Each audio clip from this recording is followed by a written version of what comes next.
August నెల ముగియడానికి సిద్ధంగా ఉంది. మరికొద్ది రోజుల్లో సెప్టెంబర్ మొదలు కానుంది. అటువంటి పరిస్థితుల్లో కొత్త నెల నుండి చాలా పెద్ద మార్పులు కనిపిస్తాయి.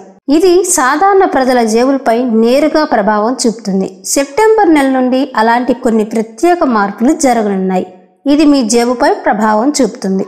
ఈ మార్పుల్లో ఎల్పిజి గ్యాస్ సిలిండర్ ధర నుండి క్రెడిట్ కార్డుల నియమాల వరకు అన్నీ ఉంటాయి. అలాగే ప్రభుత్వ ఉద్యోగులకు డిఏలకు సంబంధించి ప్రత్యేక ప్రకటనలు ఉండవచ్చు.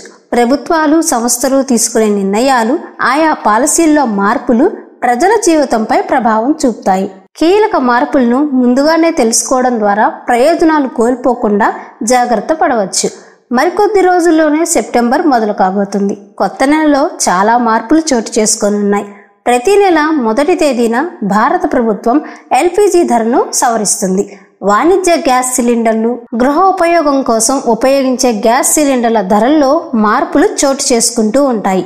ఈ నేపథ్యంలో ఈసారి కూడా ఎల్పిజి సిలిండర్ ధరలో మార్పులు వస్తుందని భావిస్తున్నారు. గత నెలలో వాణిజ్య ఎల్పిజి గ్యాస్ సిలిండర్ ధర 8.50 పెరిగింది. జులై నెలలో దీని ధర 30 రూపాయలకి తగ్గింది.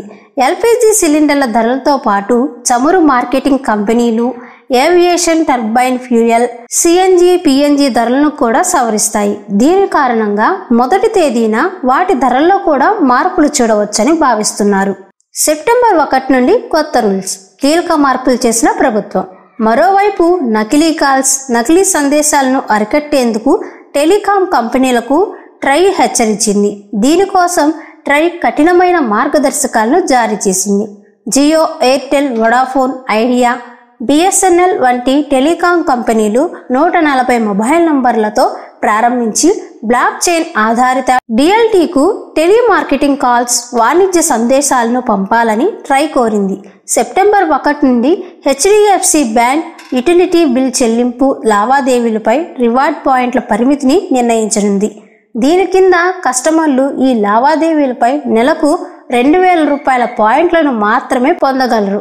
థర్డ్ పార్టీ యాప్ల ద్వారా చెల్లింపులు చేయడంపై హెచ్డిఎఫ్సి బ్యాంక్ ఎలాంటి రివార్డులను అందించదు.